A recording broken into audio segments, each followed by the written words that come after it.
Last section for chapter 13 is about changes of state. This one will be the shortest one yet.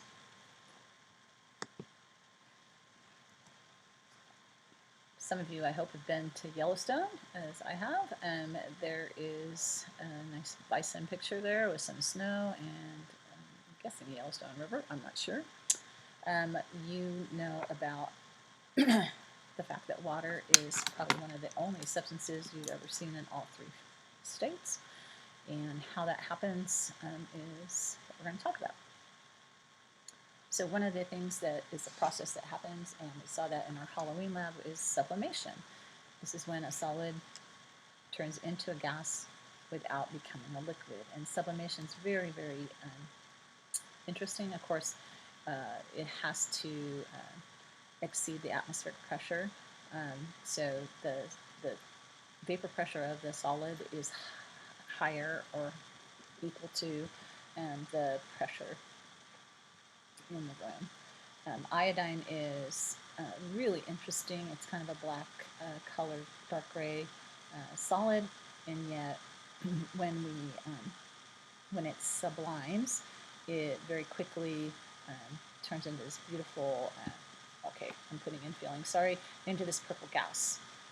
I normally would show you 2 tubes that have iodine in them and show you that, but hopefully I'll be able to do that next week. The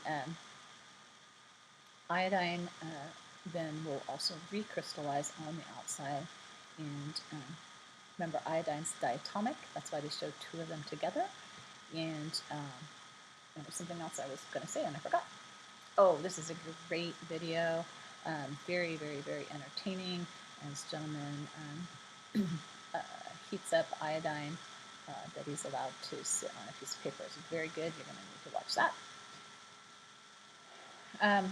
Phase changes occur at certain temperatures, of course, and certain pressures. So anything that you see where water's at 0 for freezing and 100 for boiling, we're assuming 1 atmosphere of pressure. One of the interesting things that happens is you know that it can be colder than 0 degrees out, colder than the freezing point of water, colder than 32 Fahrenheit. As you put energy into a system, the temperature will go up. Okay, you're shaking up those particles, shake, shake, shake, shake, shake.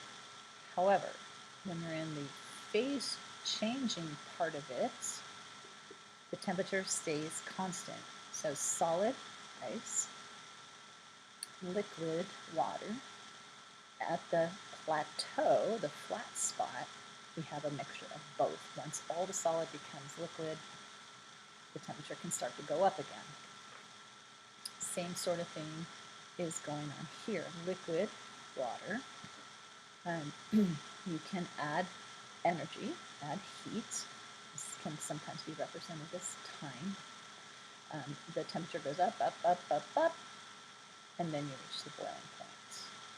Okay, so intermolecular forces are holding it together into the solid. You shake them up, and start to weaken, shake them up some more, they get broken apart.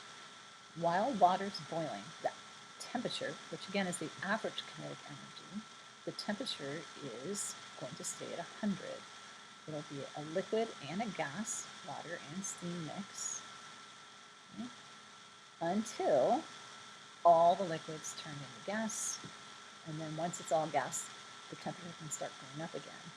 In order for those particles to become gas, they have to be moving very fast. That's why steam burns are worse than liquid boiling water burns, although they're usually at the same. You might have them at the same time, but the steam has higher kinetic energy, can do more damage. Just like the mixture that's left behind drops its temperature, if you will, as those faster moving particles leave, whether it's at the boiling point or the evaporation point. Phase diagram like that gives us all the conditions that we need for pressure and temperature to show when a substance is solid, a liquid, or gas. Interestingly, it's possible for all three phases of water to be present at once. Not easy to do, but it's possible. So again, we're looking at pressure and temperature for the two phases to exist. So for water, solid and liquid can exist at 0 Celsius and 1 atmospheric pressure. Liquid and gas can exist at 100 degrees Celsius and 1 atmospheric pressure. This is temperature on the bottom axis, on the x-axis, pressure on the y-axis. Okay.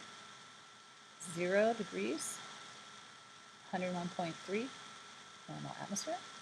That's the normal melting point. This side of the line, you're solid. This side of this long black line, you're liquid. Okay. If you raise the pressure and raise the temperature, and you're still liquid. If you raise the pressure, but don't raise, and you lower the temperature, you're solid. Okay. So here is where water normally boils, 100 degrees, 101.3, normal boiling point. Higher than 100, you're vapor. Lower than 100, you're gas. Okay. Strange, strange, strange, but at very low temperatures, almost freezing point, and very low pressure, you can get all three states of water coexisting. They do this in a vacuum chamber, and obviously with some liquid nitrogen. It's not something I can do in the classroom very easily unless I have a special flask. And triple point is the set of conditions where all three phases exist with each other in what we call equilibrium.